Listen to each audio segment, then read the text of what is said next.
MLA U പ്രതിഭയുടെ മകൻ കഞ്ചാവ് കേസിൽ 9ാം പ്രതിയായതിൽ എക്സൈസിനെ പരിഹസിച്ച് മന്ത്രി സജി ചെറിയാൻ.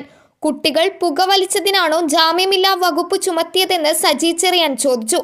പ്രതിഭ MLA പങ്കെടുത്ത വേദിയിൽ വെച്ചായിരുന്നു സജി ചെറിയാന്റെ പരാമർശം.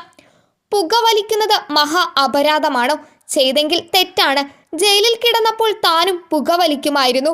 ദിവസവും ഒരു കെട്ട് ബീഡി വലിക്കുന്ന ആളാണ് MT വാസുദേവൻ നായരെന്നും സജി ചെറിയാൻ പറഞ്ഞു. പ്രതിഭ MLAയുടെ മകൻ പോളിടെക്നിക്കിൽ പഠിക്കുകയാണ്. കുട്ടികൾ കൂട്ടുകൂടണ്ടേ? ഇച്ചിരി വർത്തമാനം പറഞ്ഞു. ആരോ വന്നു പിടിച്ചു.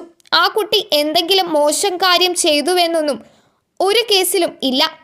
FIR ഞാൻ വായിച്ചു. പുകവലിച്ചു എന്നാണ്. ഞാൻ പുകവലിക്കുന്നയാളാണ്. വല്ലപ്പോഴും ഒരു സിഗരറ്റ് വലിക്കും. പറയാൻ പേടിയൊന്നുമില്ല. പണ്ട് ജയിലിൽ കിടക്കുമ്പോൾ പഠിച്ചതാ. MT വാസുദേവൻ നായർ ബീഡി വലിക്കുന്നയാളാ.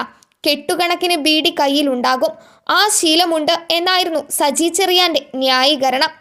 പുകവലിച്ചതിന് ജാമ്യമില്ലാത്ത വകുപ്പ് എന്തിനാണ് ഇടുന്നതെന്നും സജി ചെറിയാൻ ചോദിച്ചു. നമ്മുടെ കുഞ്ഞുങ്ങൾ വർത്തമാനം പറഞ്ഞ് അവിടെ ഇരുന്നു. ഈ ഇരിക്കുന്നവന്മാർ ചെയ്ത കാര്യങ്ങൾ കൂട്ടിവെച്ചാൽ പുസ്തകം എഴുതാം.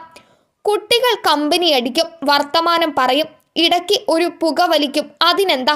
ചെയ്തിട്ടുണ്ടെങ്കിൽ തെറ്റ് മഹാ അപരാധമാണെന്ന് പറയരുത്. പ്രതിഭ MLAയുടെ മകൻ ഇങ്ങനെയൊരു കാര്യത്തിന് കൂട്ടുനിന്നു. അതിന് പ്രതിഭ MLA എന്തു ചെയ്തുവെന്നും സജി ചെറിയാൻ ചോദിച്ചു. പ്രതിഭ MLAയെ BJPയിലേക്ക് ക്ഷണിച്ച ബിപിൻ സി ബാബുവിനെയും മന്ത്രി പരിഹസിച്ചു. ഇങ്ങു പോരു ചേട്ടത്തി എന്നാണ് ആ മഹാൻ പറഞ്ഞത്.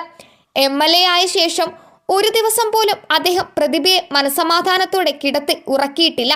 എന്തൊരു സ്നേഹമാണെന്ന് അറിയുമോ? കായംകുളത്തെ MLA എന്ന നിലയിൽ യു പ്രതിഭയെ ഓർക്കുമ്പോൾ അഭിമാനമാണ്. കേരളത്തിന്റെ MLAമാരിൽ നിയമസഭയിൽ കാര്യങ്ങൾ ഉന്നയിക്കുന്ന സാമർഥ്യമുള്ള MLAയാണ് പ്രതിഭയെന്നും സജി ചെറിയാൻ പറഞ്ഞു. News desk മലയാളാക്ഷരം.